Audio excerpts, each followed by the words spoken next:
presentation. We're looking forward to hearing it.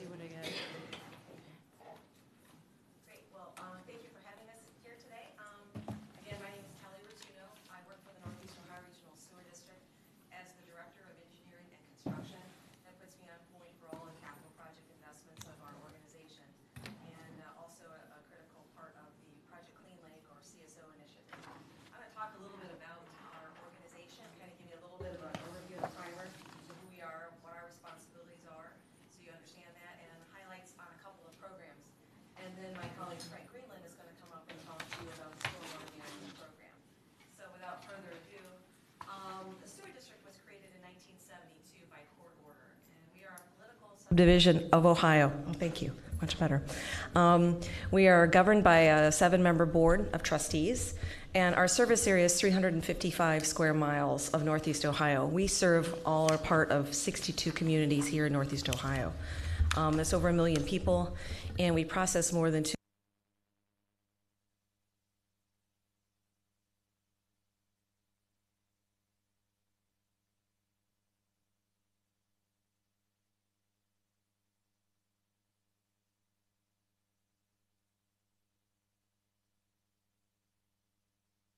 side of Cleveland called the Westerly wastewater treatment facility. We have one on the east side up on the lake, which is the Easterly wastewater treatment facility near Bracknell, White City Beach. We also have a plant called Southerly, which is down in the village of Cuyahoga Heights. And so there we have all of the wastewater treatment plant locations.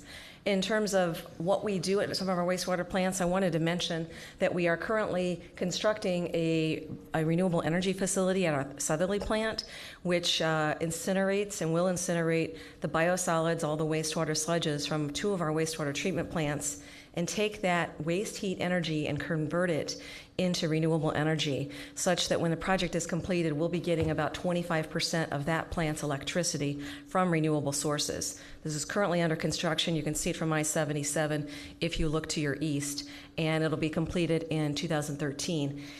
We will be reducing the air pollutants emitted from our combustion process by more than 100 tons annually, and that's really big to the county that has historically been a non-attainment.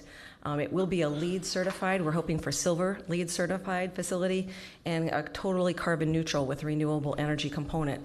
So it's really a marquee environmental project for our agency, and we think for the region, and is a responsible way of dealing with our biosolids that we generate from our wastewater treatment plants and processes. This is a photograph of it under construction, taken back in the fall. Now there's a whole superstructure over it. You can no longer see the fluidized bed incinerators, but these little gray teapot-looking structures are the actual incinerators. There are 3 of them. We are also in charge of the interceptor sewer operation and maintenance. These are the interceptors are the very large sewers in our communities. They are not the pipe that goes from the house out to the street, and generally they are not the local sewers that those pipes run into. Those remain the responsibility of the homeowner and the communities. But when those pipes tie into a larger diameter pipe, we call those interceptors, then they become the responsibility of the sewer district, and then those flows get conveyed to one of our 3 wastewater plants where we treat the water and then discharge it into the receiving streams fully treated. We also are in charge of the region's combined sewer overflow control issues.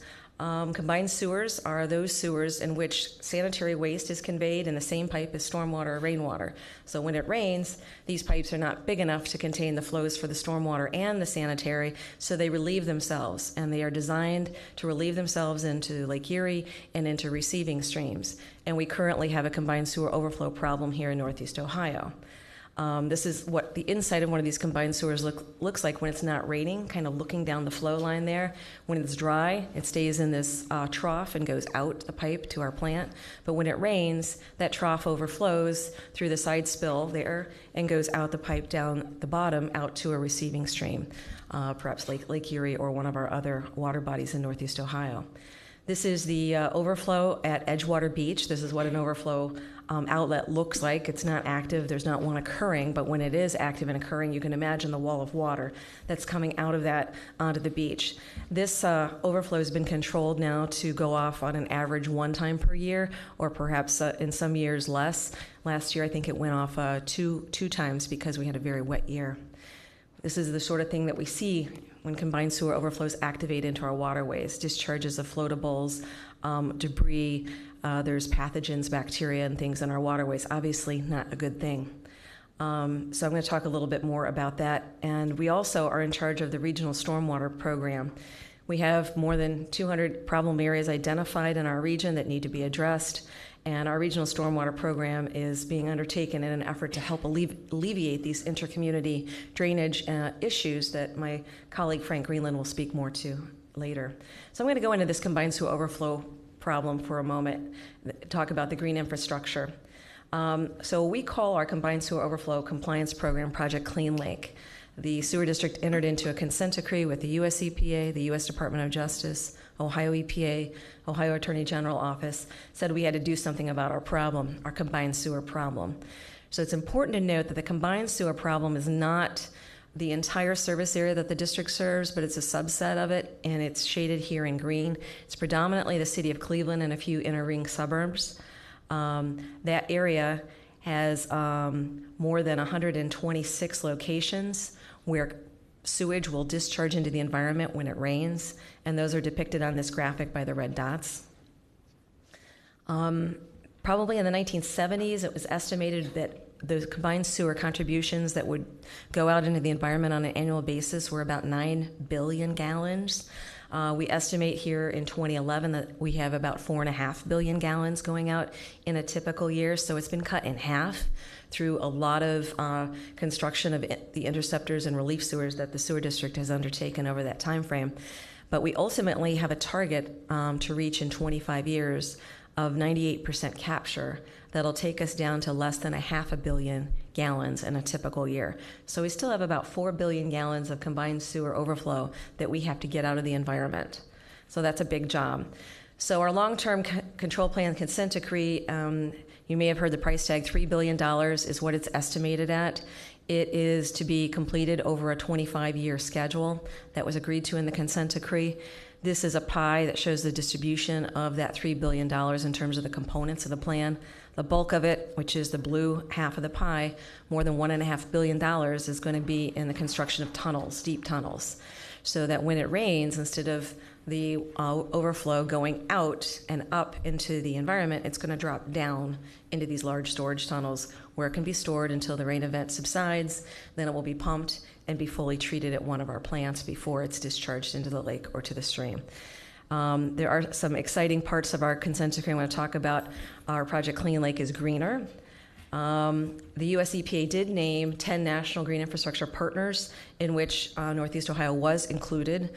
So we are officially Region 5's green infrastructure partner, which is exciting because it brings us the opportunity to inform and guide national policy on green infrastructure and advance it and open the doors for other communities to use green infrastructure. And I'll talk a little bit about how that is done.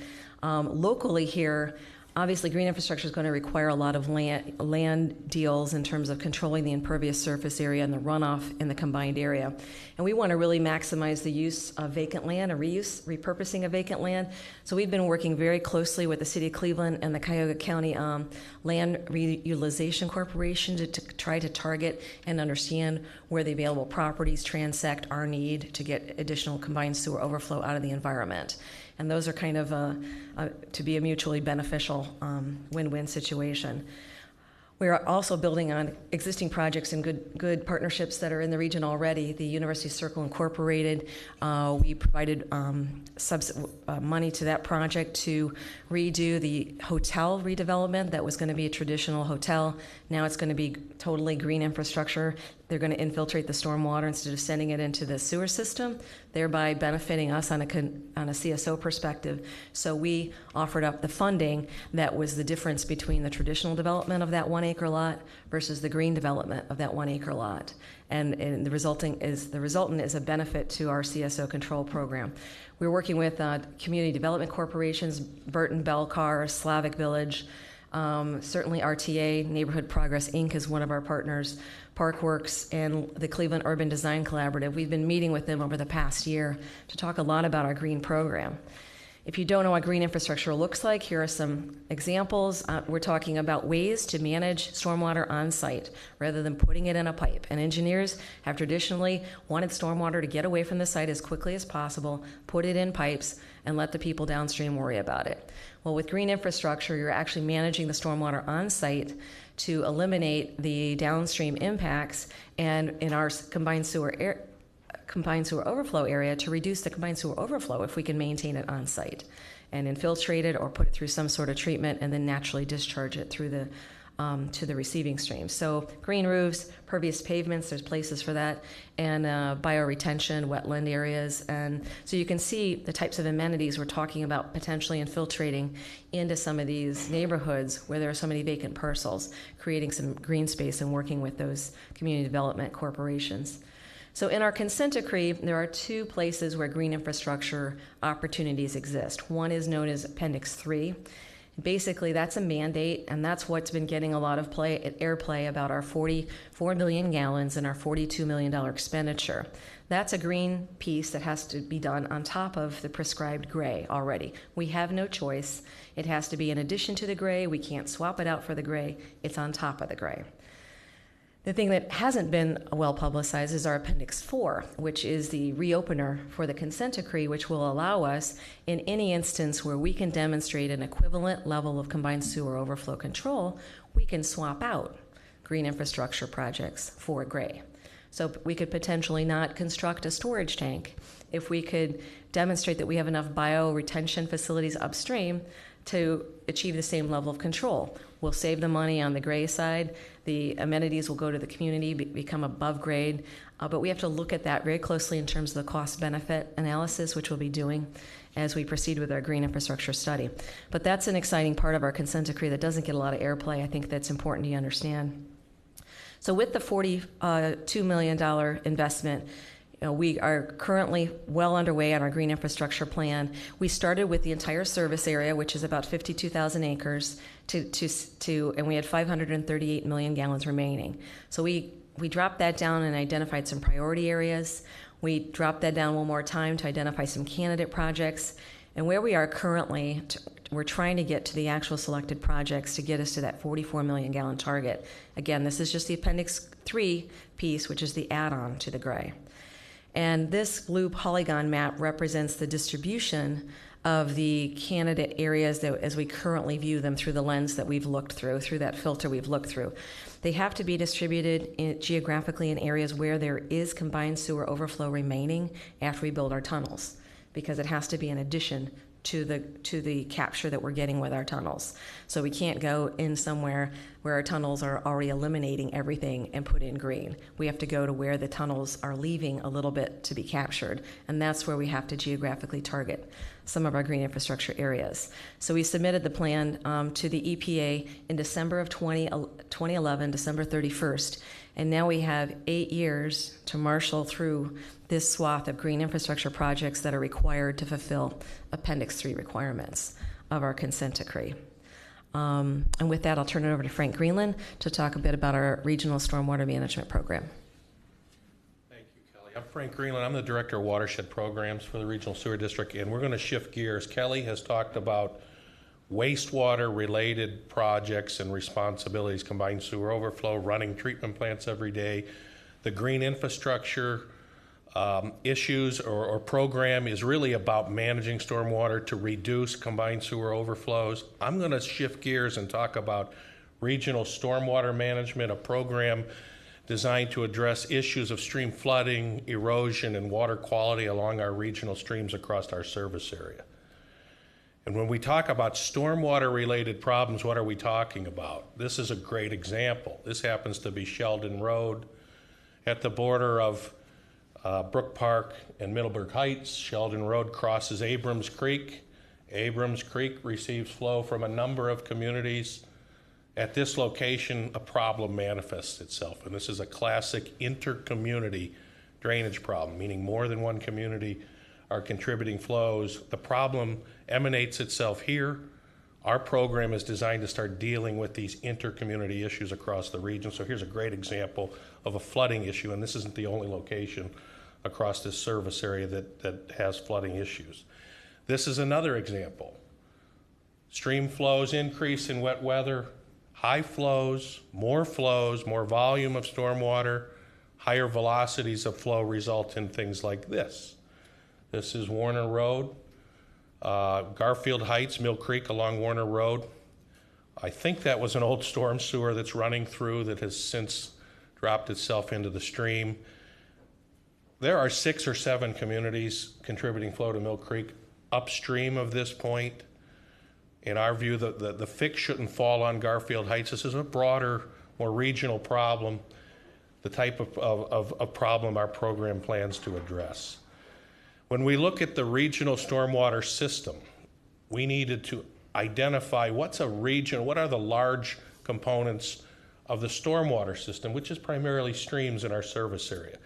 And really it's all about getting beyond community borders and starting to look at the watersheds that contribute flow to these streams. This graphic in red outlines our current service area boundary. In blue, what looks like streams are essentially streams, whether they're open, most of them are open stream segments, some are culverted and closed and underground. All of these streams drain more than 300 acres, so they have appreciable drainage upstream, and they tend to be intercommunity in nature, meaning the stream traverses from one community to the next to the next. This system of streams is the system of streams the district proposes to undertake management activities, operation and maintenance, master planning, construction to start solving problems. These are the large intercommunity streams we intend to deal with. This is how it started. The district was created by court order in 1972 because of a number of issues, wastewater related and stormwater related at that time. This is a 1975 supplemental judgment entry into the court order, and Judge McMonigal at that time mandated that the district develop a plan to solve for regional management of both wastewater collection and storm drainage. And that plan was to solve what the judge called inter-community drainage problems, both storm and sanitary across the district. So we're going to talk about the districts, and a lot of the stuff Kelly talked about, interceptor sewers, combined sewer overflow control, fall under the sanitary component of that mandate. I'm going to talk about the district's plan to address the storm portion. Back in January of 2010, the district went to its board of trustees with a proposed stormwater management program. So under Title V of our Code of Regulations, the board adopted that title on that date, stating their intent to move forward towards stormwater management. In terms of developing this program, it took a long time. The mandate was in '75. In 1978 was the first response, the first initial look at the problems, intercommunity in nature, both storm and sanitary across the service area. And then there's a 20-year gap. And that 20-year gap really represents regional priorities at the time, and in part availability of federal funding. We used to have construction grant funds to partially fund wastewater improvements. We cashed in to the tune of about $650 million in that time period, the 70s into the 80s, ending in early 91, to help fund priority wastewater projects, rebuilding treatment plants, building interceptor sewers to address sewer flooding problems across this region, and beginning our efforts on combined sewer overflow. In '97, we re-energized our stormwater planning effort. It was the unfinished business of the court order, and stepwise in 2004, in '06, and again in '08, built the program up in detail, all culminating in the board's action in January of 2010. What this program entails involves things like master plan. And this is one of the things I think this region sorely lacks in terms of managing large regional assets. We tend to focus on community-specific solutions, But when you look at this map and you see streams that traverse multiple communities, the sources of problems and flows that cause problems come from multiple communities, and the best solutions need to be looked at across the watershed. So one of the big things we're going to be doing upon inception of this program is developing very detailed stormwater master plans on a regional basis and involving local officials, community officials, while we do so. We're going to be performing routine, regular inspection and maintenance activities, and these are the kind of things you see. You see failing culverts, collapsing culverts in certain areas. You see debris mats, logs, trash blocking culverts. When you get a big rain event and that culvert's blocked, you've got a problem. So routine inspection, monitoring, and maintenance removes that debris on a routine basis, helping us alleviate flooding problems. We don't want to just plan and inspect and maintain. We want to start building projects to solve problems. We have a list of potential projects across the service area that we think we can initiate early on in the program while we're doing detailed master planning. There's a number of solutions that are out there waiting to be implemented. This is a laundry list of potential projects. I think the important thing on this graphic is they're not in just one community. They are well spread across this region. There's problems both in the inner ring suburbs and in the outer ring. This problem is pervasive throughout our region. What we'd like to do is restore streams in natural fashions where we can. Doesn't always lend itself. What we've taken are natural streams and floodplains and encroached upon them, where we can get those floodplains back and open up the stream to allow it to flood and not damage property. We're going to look for those opportunities. This is what we're not going to do. This is the washer-dryer solution to erosion control along one of our streams, but this is the kind of thing you see out there. And obviously the property owner is having some erosion issues. This is an attempt to curb erosion. We need to find more permanent fixes to dealing with this situation. And we want to encourage good practices. Kelly talked about green infrastructure. There's a lot of momentum, I think, in this region on better management of flows at the source. We want to capitalize on that in our effort. This is the list of activities in the first couple years of the program. I touched on the majority of them: inspection and maintenance, master planning, capital improvement, construction projects to start solving problems. We also want to be a very good source of information, expertise to our member communities and local officials. Help our communities comply with their EPA regulations, provide good education and technical services, and obviously we know we need to do a good job on customer service as this program rolls forward. There is a fee for this services. We talked about wastewater program. This is a separate, dedicated program to deal with storm drainage issues. Many utilities, 1,400 of these utilities across the nation. It's fairly new to the region. The fee is based on impervious surface, so this gives you just some idea of how we calculate the fee. We looked at the housing stock across the region and asked ourselves, how much impervious surface, that's your rooftop, driveway, parking areas, garage, hard surface that does not allow rainfall to infiltrate, how much is on the typical home? And it's about 3,000 square feet of impervious area, so that's our unit charge. As we look at it, and I'll show you an example of large parcels, but for the residential parcels, we have proposed 3 tiers, recognizing that there are average size houses, much smaller housing stock in certain areas, and much larger in others. So we're proposing 3 tiers, and you can see the fees, the fee estimates on a yearly basis. For an average house, we're talking about $57 per year. Smaller for the small houses, a little bit larger on the large. We're offering homestead rates and affordability programs. In our wastewater rate structure, we have affordability programs, and we're going to carry those to the stormwater fee as well. Large parcels pay a corresponding fee based on how much impervious surface they have. And in this example, the blue shaded area represents the imperviousness on this lot. It happens to be 15 times more impervious surface than the average home. So under our proposed structure, they would pay 15 times more than the average home. And this is all before credit mechanisms, and I'll touch on those. These are the credits we want to offer. There's a lot of good stormwater management going on in the area. Large parcels, small parcels have already installed things, detention basins and other measures to capture stormwater, slow it down, improve its quality, reduce volume. And where people have done these things already, we will offer credits. This gives you the 4 credit categories we're going to offer. The first is an individual residential property credit. It's for the typical homeowner. Relatively easy stuff, not highly engineered. If they follow the guidelines, up to 25% off of their fee, annual fee.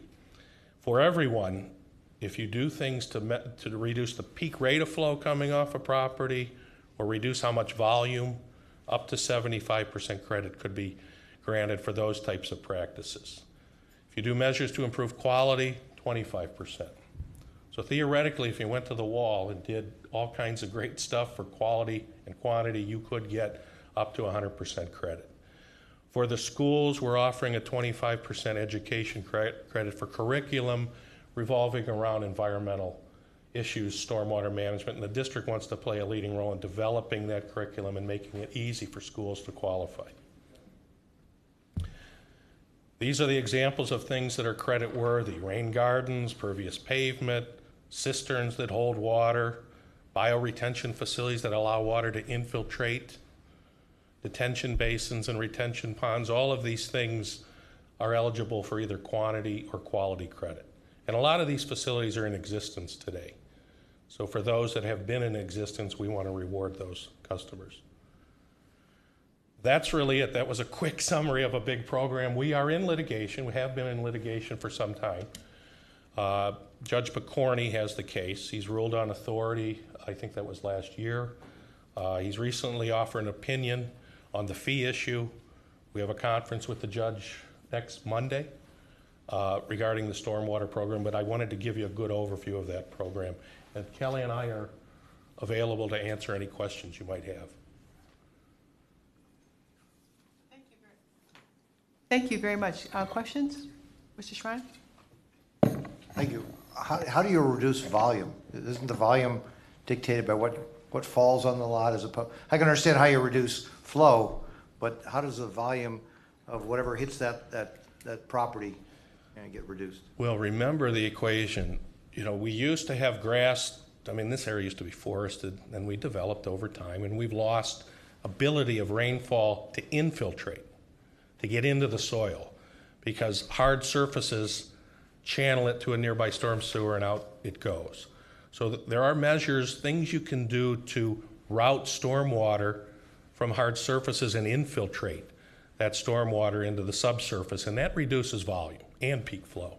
So that's a typical measure. Pervious pavement, same thing. Get the water percolating into the soil instead of running off. And if you implement those types of measures, you can control volume. Okay, so you're just talking about volume going into the pipe as opposed to the... Yeah, we're looking at your property, at any property. We can, guesstimate with our impervious surface coverage, how much is coming off.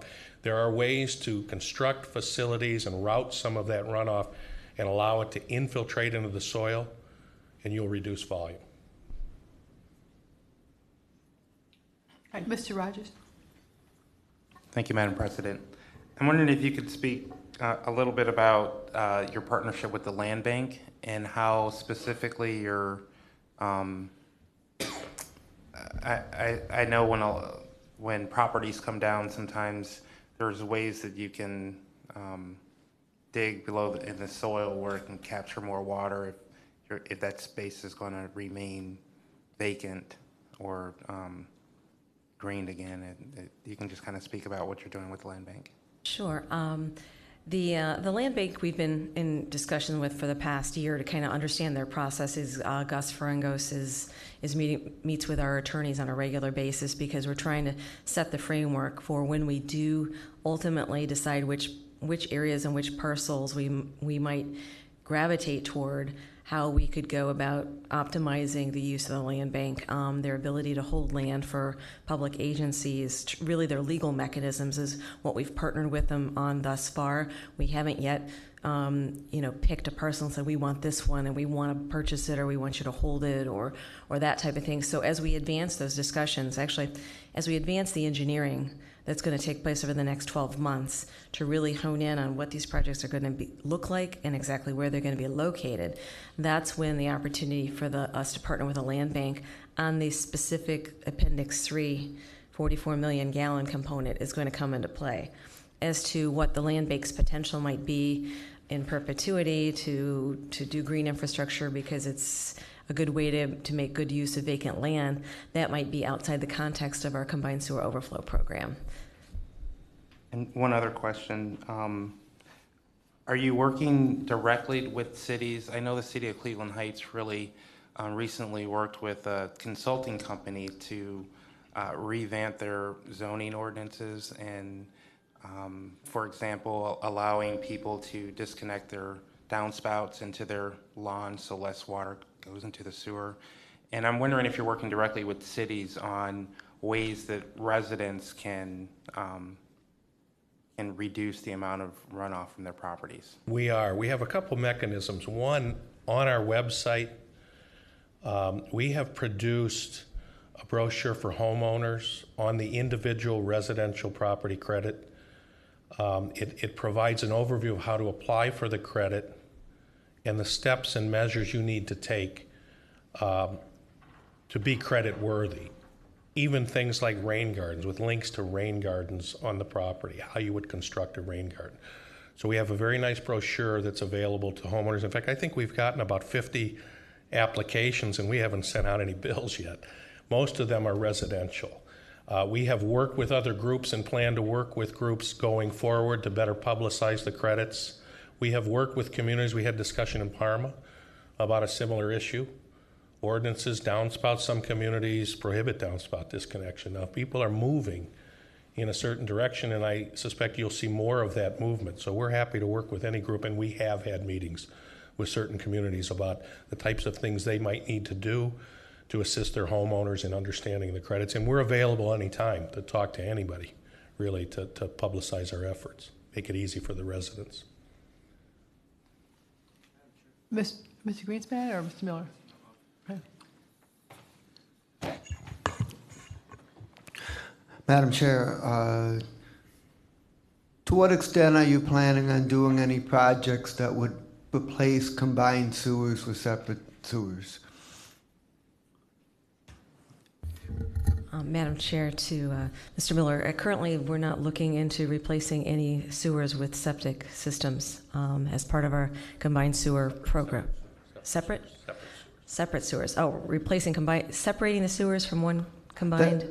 Yes, my question is, you have these combined sewers. Are you planning on doing any projects where you would have end up with a separate flow for the water and the waste, so that you don't have as large a volume having to go through the treatment plant raw? Sure. Yeah, with respect to separating our combined systems, the combined systems, they date back to the early 1900s, and they were state-of-the-art back in the day because there weren't any centrally located treatment works. So we're dealing with an aged problem. We did back in the 90s, when we did the planning for combined sewer overflow control, we spent $50 million in engineering studies to analyze what is the most cost-effective way to deal with the combined sewer overflow problem. And the separation, if we were to globally separate every combined sewer in the service area, would have doubled the price tag on it and would have been extremely disruptive, because you'd have to go into every single street and you'd open cut and expose it and then lay separate pipes. And the level of costs and disturbance were much higher. So as a global solution, I will say it was looked at and it was ruled out in terms of not being cost effective and being overly disruptive. However, I will say, as part of our green infrastructure program, strategic separation of the stormwater, getting it out of the system, is definitely going to be looked at as we move forward. And if there are ways for us to selectively and easily get to the stormwater component in a combined area, we will look to do that. rather than building a bigger pipe. Obviously, source control and source reduction would be better than doing it at the end of the pipe. But that's only going to be strategic in areas where it's cost effective and fits the goals of the program. Thank you. What type of studies have you done as far as identifying the water table? I'm sure it's got to play an integral fact in the planning of the stormwater runoff or stormwater issues where you have flooding and so forth. Have you guys has the district done floodplain studies to understand the groundwater and table and so forth? We haven't done studies that are specific to the groundwater table, but the groundwater table and recharge of streams is an integral part of a stream modeling of approach. We've done some studies. We did a study in the 2004 timeframe where we were looking at problems. We had some identified problems and started to look at the range of costs for regional solutions, bracket those costs. That's what the board wanted. If we get into regional stormwater management, what's it look like, operation and maintenance and capital? So that was the first effort that we really started to develop and use engineering tools, stream computer modeling and simulation, stream gauging, to understand what happens, how do streams rise and flow. Now, master planning going forward will take that up a significant notch. Things like where's the groundwater at, how much flow is getting in from the different sources, what happens during certain rain events, all of that stuff will be an integral part of the master plan, and we'll deal with that going forward. So how, if you're, I'm just asking the question, I don't necessarily know how to phrase it, but if you're uncertain as to where the water table is, how have you been able to plan stormwater systems? If an area is prone to because the water table is 1 foot below grade, how have you been able not to plan for that? Well, we've looked at that, and you're talking about the water table and its impact on flooding, right. And we've focused more, and that's a factor, but I think the predominant factor we've got on these streams is their dry weather flow regimes, their tributary areas, and then when it rains, the runoff and its contribution to those streams from a lot of sources, natural sources and impervious areas. And we've really focused, it is the impervious surfaces that have really caused the increase in flow and volume to those streams. So our focus has really been about understanding what's tributary to any storm sewer that might bring flow to the stream and the other areas that may bring flow to the stream, and understanding their relative impacts, because we feel that that's really driving the equation in terms of the flooding that's going on. This is not to discount the groundwater table. I think we have to remain cognizant of that because it's up and down depending, it's way up now, obviously, but it hasn't been the primary focus to date of our computer modeling. But I think as we go forward, we're going to have to look at things like that because its impact on the stream in general, recharge and dry weather flow regimes in the stream, and actually when we want to start building projects, water tables and where they're at and how are we going to deal with these issues is a big part of the design and construction phase. Okay, thank you. Okay. Just for informational, you mentioned your board. You want to tell us who's on your board and how are they appointed? You said that 7-member board. Wow, if I flunk this test, I'm in big, Okay. You've been with the district longer than I have. big trouble. Big trouble. Can we get your cheat sheet? And or I something? have.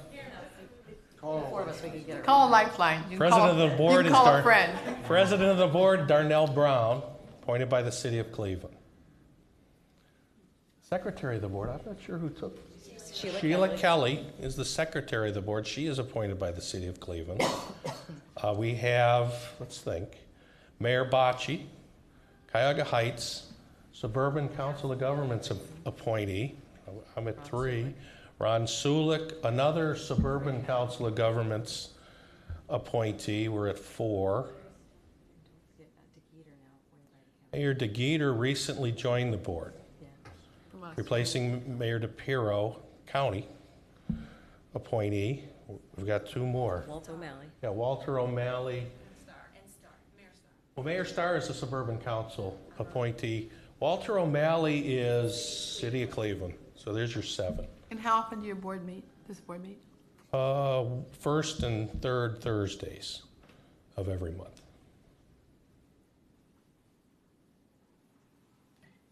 Mr. Germano? The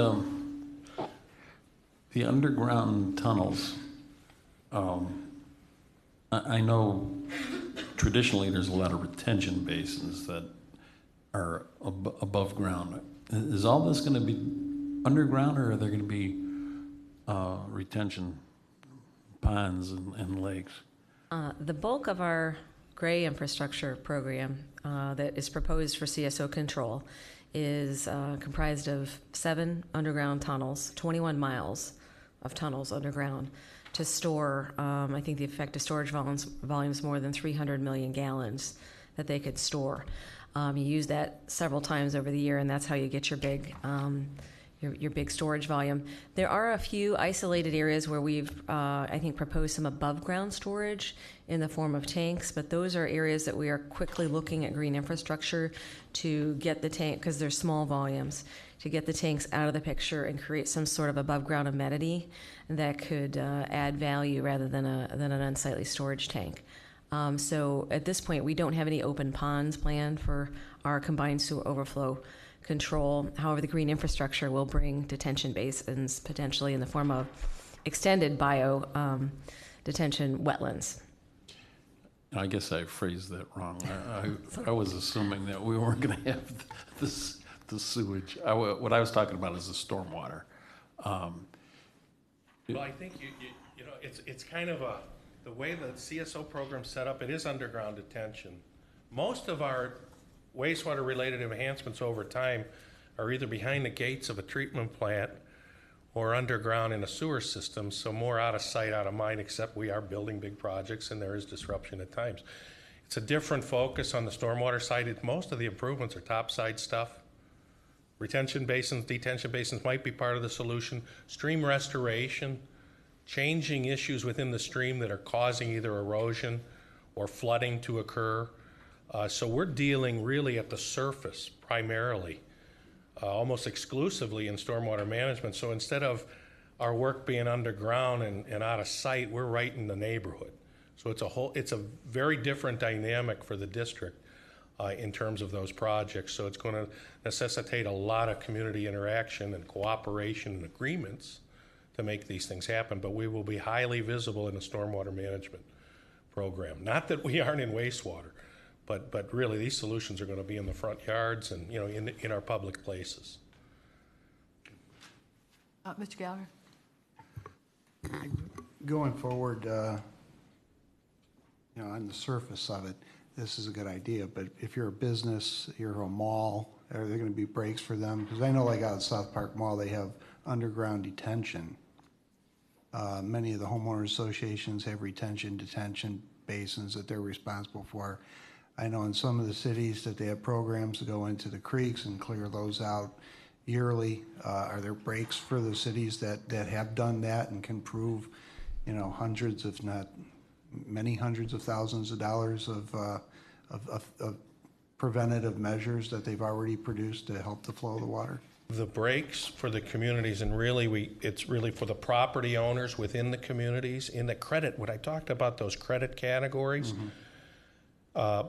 Things like detention, retention, volume controls, all the things that communities or property owners have done to minimize stormwater runoff. Some have done it by choice, some have done it by edict and EPA regulations, some have done it by community codes. But those facilities are in the ground and they will be rewarded with credits. Now they have to apply for the credits. We need to review and approve, but those are precisely the folks that will get rewarded with a reduction of the fee because of their past efforts. So homeowner associations that have detention, retention areas will know to apply for these breaks? They are, and I don't want to get bogged down in the details of how that works, but yes, the answer is yes. Okay. There is a mechanism for that to occur. Okay, great, thank you. Okay. Any other questions or comments? We'd like to thank you very, very much for coming in. This has been very, very informative, and I'm sure from time to time that, you know, individual council people will have questions, and they will be contacting you directly. And certainly the public is hearing this, and if they have questions, they can go to your website, or I'm sure can call your office for individual questions. So we thank you very, very much. Thank you. Is there any miscellaneous business before the work session? Is anyone signed in for public comment? No, Madam Chair, no one has signed in. All right, if there's a motion to adjourn, we'll adjourn for about 10 minutes until. So moved. All right, we stand adjourned until our regular meeting at 5 o'clock.